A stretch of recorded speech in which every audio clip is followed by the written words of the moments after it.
Hey, people, greetings. Today, we're going to talk about happiness. And some people say that economics is boring, that economics doesn't deal with real issues. Oh, far from it. Economics deals with the most fundamental issues. How we can organize society to maximize well-being, to make people happy. And economists have orthodox economists, the people I'll be criticizing throughout the semester. Orthodox economists have a simple model for this. The idea that, well, if we produce more stuff, if we buy and sell more stuff, which is not the same as produce more stuff, but if we do more stuff that goes into the gross domestic product, that will make people happier. And that's what we're going to talk about today. So let's see if we can get started.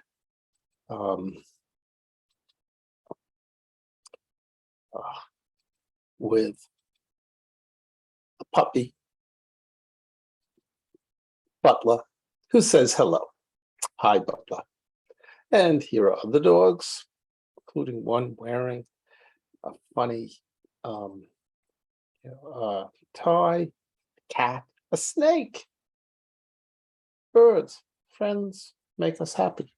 Think about that. That has nothing to do, or very little to do, with GDP, gross domestic product. And you think about the things that make you happy, friends and love are the most important things. Economists focus on GDP, and then Corduroy's looking up for this one. He's more interested in happiness than he is in a lot of other things. Economists focus on money and things that are bought and sold to the market that go into the gross domestic product. And then they equate these with happiness to argue that GDP matters and governments should focus on increasing GDP. And, if you push them, they'll say, well, yeah, we know there are these other things, but they're orthogonal with respect to GDP. That is, love has nothing to do with GDP. If we increase GDP, that will make people happy, and it won't detract from love. Love is separate. Friends are separate. And there's a real question about that, and we'll get to that. Now, patience and wisdom. If the skunk wants your food, let the skunk have your food. By the way, follow me on Twitter. If you like Donald Trump, don't follow me on Twitter. Okay, income and happiness. We're so rich, why aren't we happy? Various things to do, discussions, etc. No charge for the sunset. This does not contribute to GDP, but Corduroy liked the sunset. I liked the sunset. Thank you, Corduroy. Corduroy's contribution, a burp. Kittens make us happy. And, we may have to buy and sell things for the kittens. We may have to have income to buy food for the kittens, to pay the vets. So GDP might matter. On the other hand, not necessarily. Okay, some, meaning orthodox economists assume, that more will make us happier. They're thinking in terms of Robinson Crusoe. Robinson Crusoe, a 17th century book by Daniel Defoe, based on the autobiography of a Dutch sailor who was marooned on an island in the South Pacific. Eventually, he was picked up. There's Swiss Family Robinson, about a family marooned out in space. There's Lost in Space, which was basically based on, Swift Family Robinson, I think, was a family marooned in the South Pacific. And then Lost in Space was family marooned out in space. And then Castaway was Tom Hanks marooned with a volleyball on an island in the Pacific. Now, empirically, the evidence is weak. richer countries are not necessarily happier, which may have to do with diminishing marginal utility.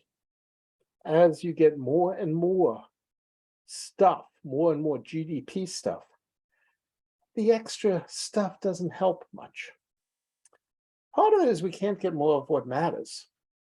And part of it is that getting more stuff may actually reduce opportunities for other things.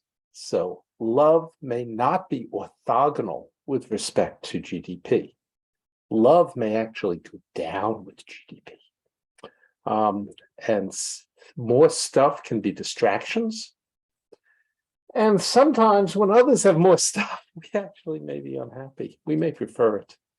Schadenfreude. We may prefer it if our neighbors have less. This is the orthodox model. You get to go to a big mall, you get to buy more Legos, more clothes, and if you don't like it, you can always throw it away. And this might have worked for Robinson Crusoe. If he had more stuff, he would use it. Or if he didn't want it, he would not have made it. The fact that we make stuff is taken as evidence that we want it, which may not be true. We may make stuff to make more profits for businesses. For capitalists, it doesn't necessarily mean we want the stuff. The capitalists may not even want the stuff. They may just see it as a way of making more money. But Robinson Crusoe, he worked hard for his canoe. If he didn't want the canoe, he would not have built it. And therefore, we know that the canoe makes him happy. On that basis, Europeans should be fabulously happy. Per capita income by 2000 had passed $35,000 compared to maybe $500 in real terms in 600 AD. US, same thing.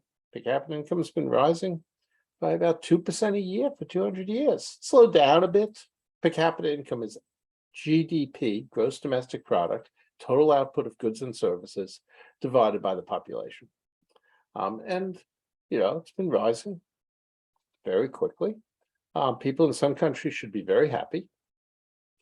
Australians, Germans, Swedes, Norwegians, people in North America should be very happy. People in other places we expect to be very unhappy. And that would happen with Robinson Crusoe. More stuff, more happiness. Okay, but we're not Robinson Crusoe. We're social beings. Robinson Crusoe lived by himself. That's the whole point. Happiness depends on our relationships with others. Yeah, stuff can help, especially if you don't have any or have very little. And stuff can help connect us, or it can get in the way.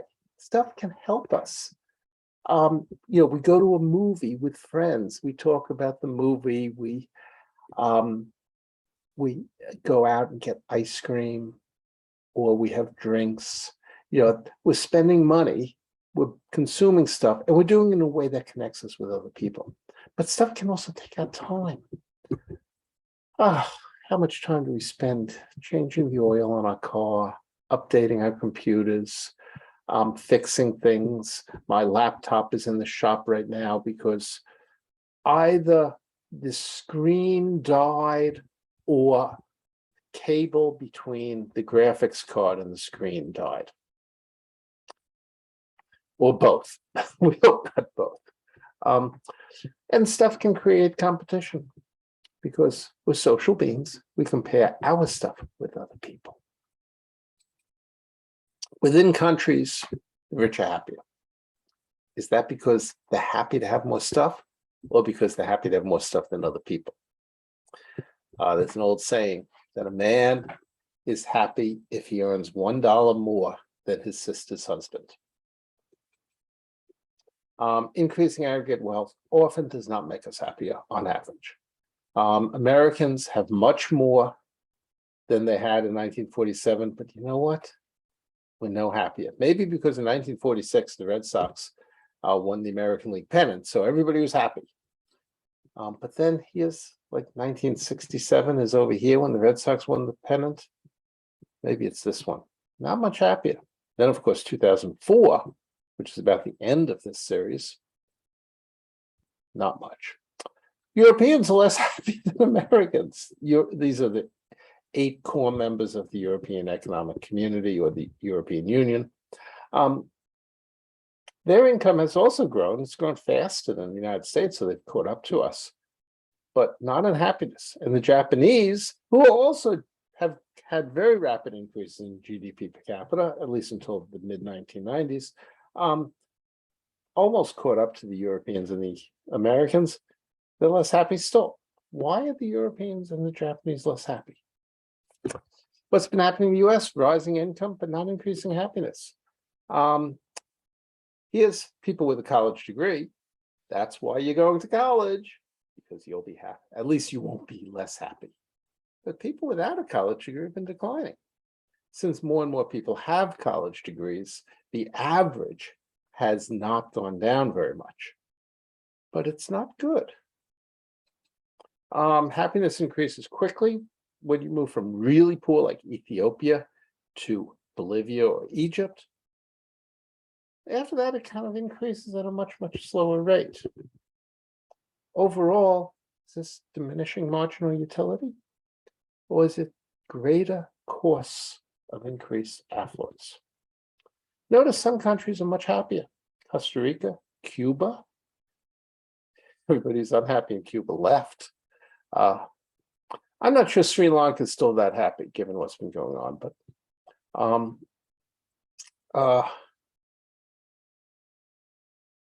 Costa Rica stands out. It is one of the happiest countries in the world, but its per capita income isn't all that great. Here's the World Happiness Report. US, we're a happy country, but given our income, we're not as happy as Denmark. Here's Costa Rica. I should have marked it on this graph. Income 14,000, about the same happiness as the United States with income 51,000. Actually, a little happier.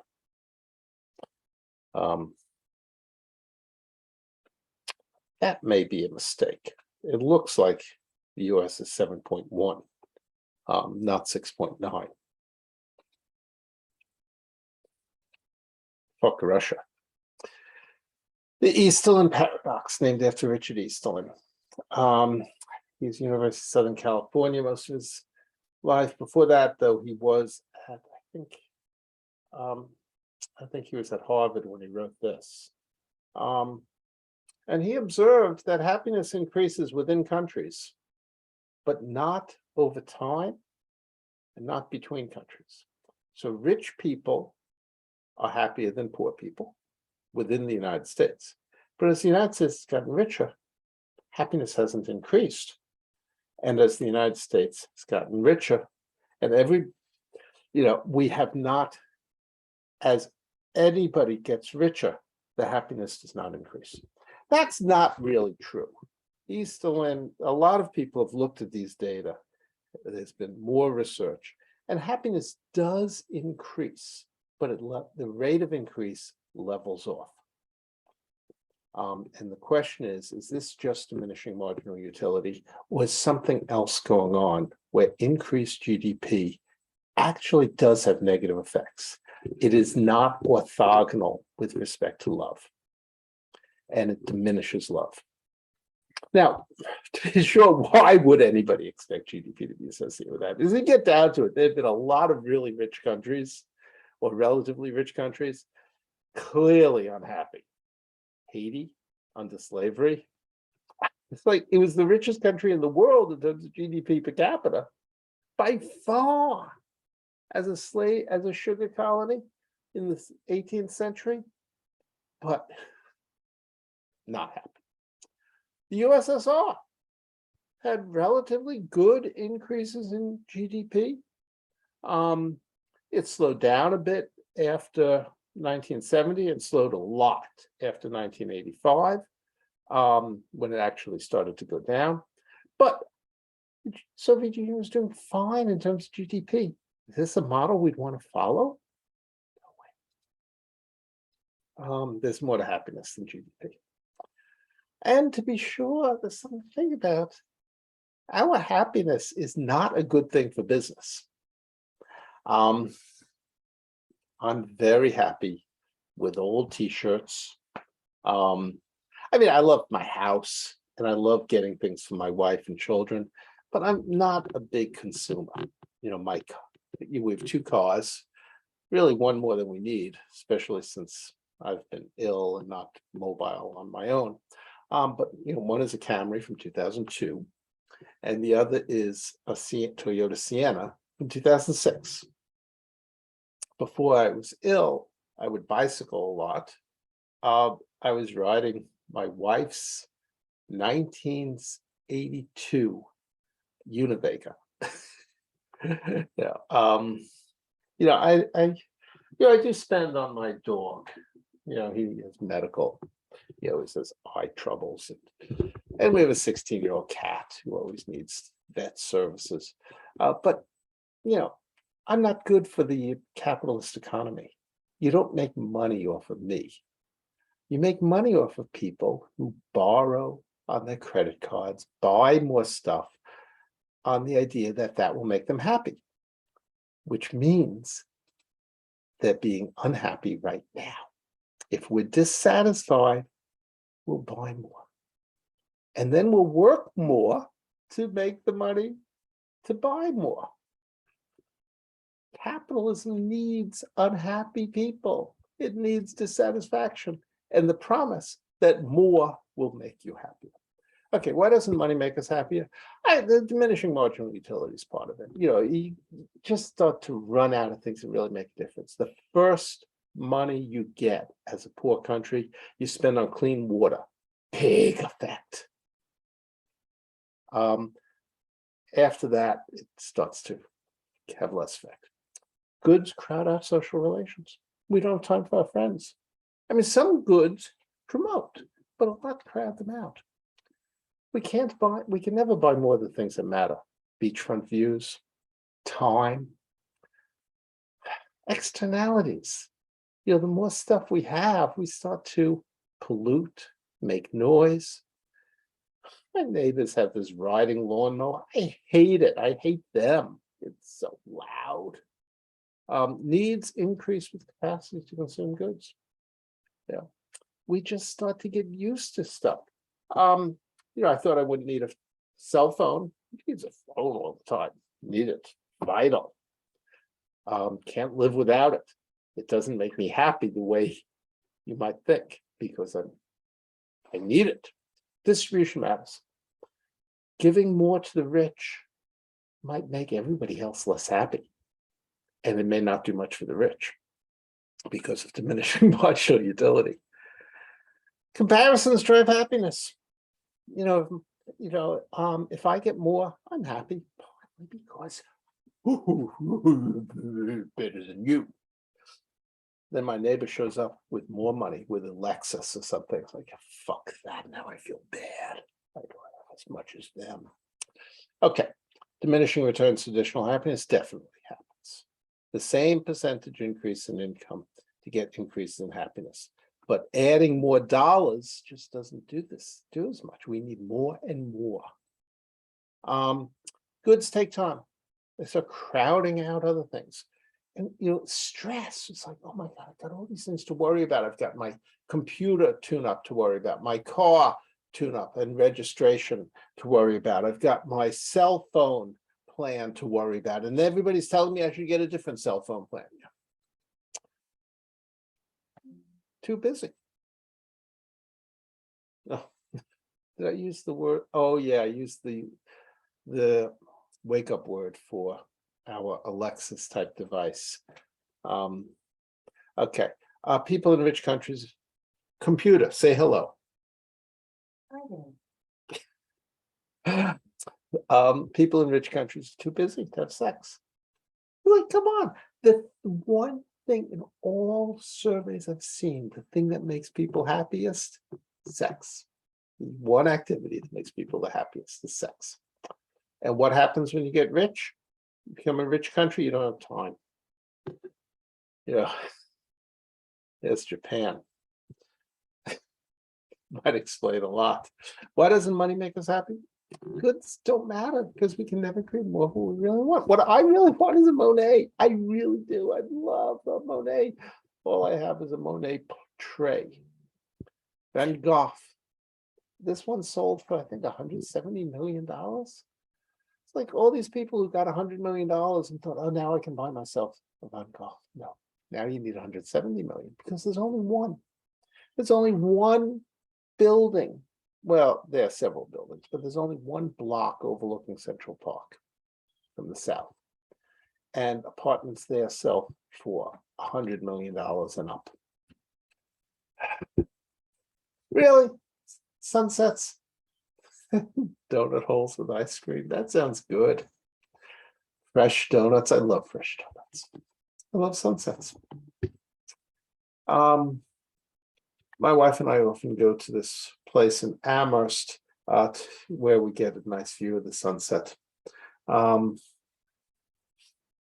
the bird sanctuary. Okay, what does money make?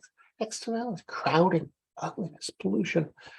This is the highway going to Lake Tahoe. You know, you maybe have all experiences going to Cape Cod. You know, it's just too crowded. It's miserable.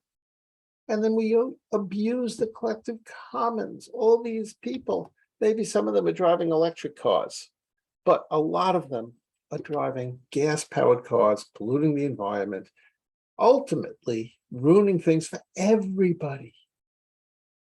Not all GDP has to be bad for the environment. Solar collectors, recycling, composting, all these are GDP-related activities that can make the planting trees. All these are good, but there's a lot of GDP activities that abuse the collective commons, killing the earth. I don't want to think about it. Our needs increase with growth. You just need stuff. Yeah. You know, and part of this is promoted by business. They want us to need this stuff so they can sell it to us and make profit. What does it matter? Distribution. It matters who gets more. If we take from the poor or middle to give to the rich, because of diminishing marginal utility, the gains for the rich do not balance the losses for the rest. And that's what's been happening in America for the last 40, 50 years, since Ronald Reagan or Jimmy Carter was president. You know, basically, most of the gains would go into the rich. That doesn't do anything for the rest of us. Okay, what does it mean? Can't change a relative standing. I want to have more money than my neighbor. We both get more. Doesn't do anything. You know, I'm not getting any pleasure from being better than him if we both get more. And that's been happening in sports. NBA players have been getting taller. NFL linebackers have been getting heavier and bigger. Everybody's been getting faster. But, you know, when everybody gets faster, I remember it wasn't that long ago, people like Nolan Ryan and Randy Johnson were throwing 100-mile-an-hour baseballs. And I was like, wow, that's so impossible to hit. Now it's like every AAA relief pitcher comes up and is throwing 100 miles an hour, 101, 102. We value our economic status compared to others. How are we doing compared to our neighbors? We all get richer, you know. Personally, this is the car that, you know, if we ever get another car, for me to get around to UMass and things, which depends on my health, then it will be a little electric thing like a smart car. I first saw them in Italy or France, whatever. And oh, they're so cute. They are so cute. Put corduroy in the back, you know, drive up to UMass, park on the sidewalk by Maha. Okay, our affluence makes others unhappy. Perfectly fine car, gets you around. Nicer car. Show up to your neighbor, and then your neighbor shows up with an airplane. Fuck him. Uh, which would you prefer? I prefer a good bicycle, and a good mass transit system. Better for the earth, and I prefer bicycling. It's riding the bus, yeah. But honestly, how do you feel? How do you feel when your friend gets better grades than you?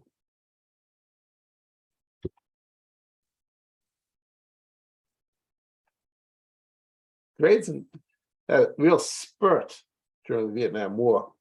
But now it's easier to get good grades in private schools. Amherst College has much higher grades than UMass. Amherst College students told me that they won't take classes at UMass if they can avoid it because it's too hard to get an A. No comment. You can also just talk about Amherst College for a minute. Parking lots at private colleges. I first noticed this when I taught at Tufts. You can always tell the student cars and the faculty cars. The student cars at these private colleges are much newer and nicer. The faculty cars are the old beat up things. Okay. Which would you prefer? Man, I can have it. I'm complaining about people having more money than me. This is with social beings.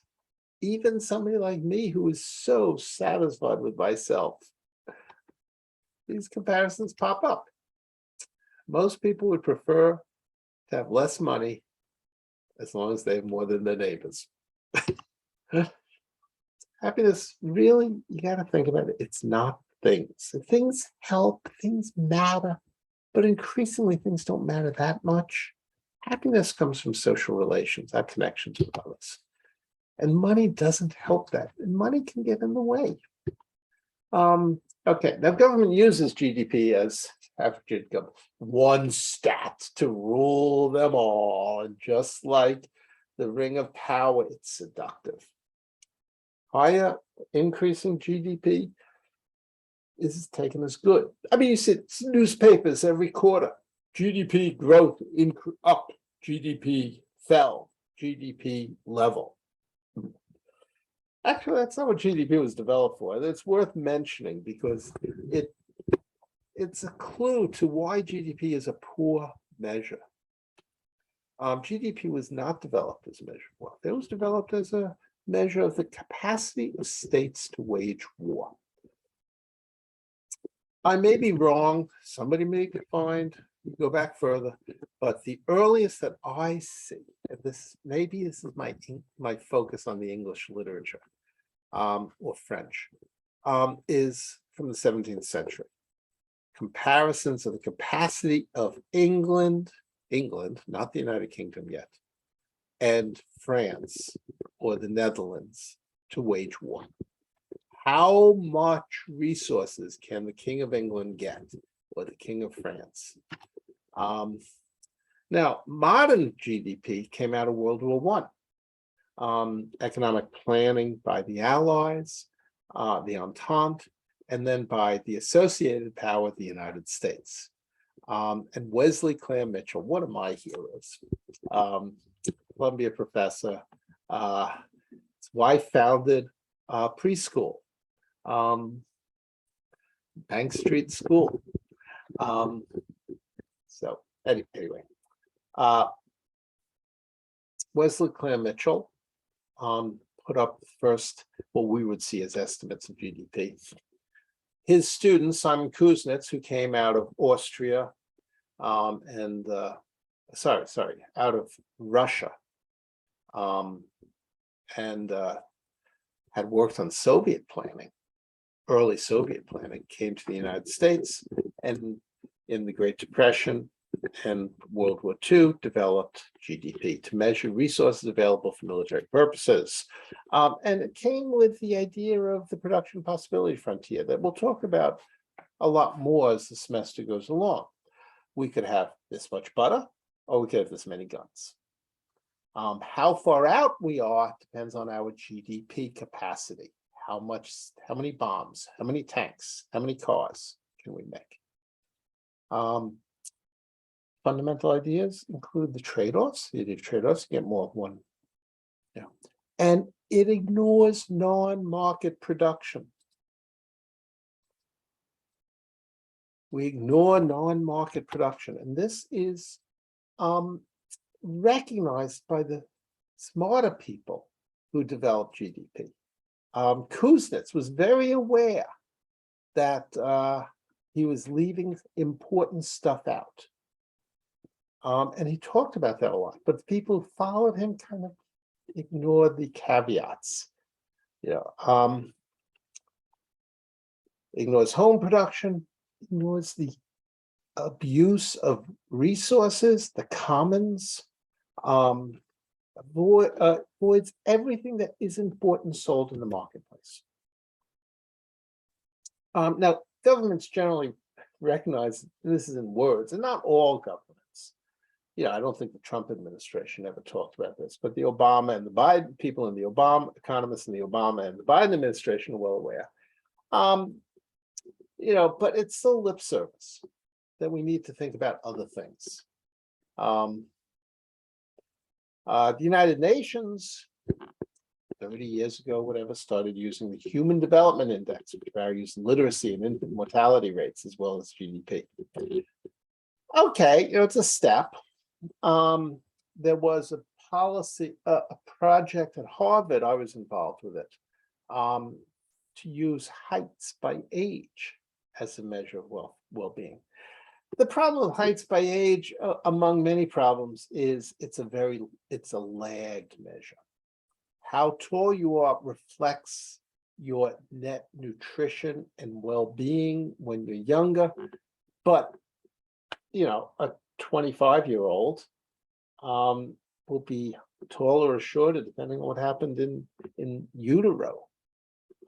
So if we want to talk about what's going to happen today versus last year, it doesn't help at all. It does maybe help in comparisons across countries, but using these data are really tricky. That leaves us without, as I say, without a reliable compass. The French government, under of all people, Sarkozy, center-right politician, when he was president, appointed a commission with Stiglitz, Arrow, Amartya Sen, and our own UMass's Nancy Fober. They produced a book, publisher's book, which I guess somebody read. I did, but I don't know if anybody else did. Here's the Human Development Index. If it looks a lot like GDP, well, yeah, because GDP per capita is one of the major elements in it. There's some countries, Thailand moves up a little bit, but it doesn't really, it's not that much difference, which is part of why people don't use it.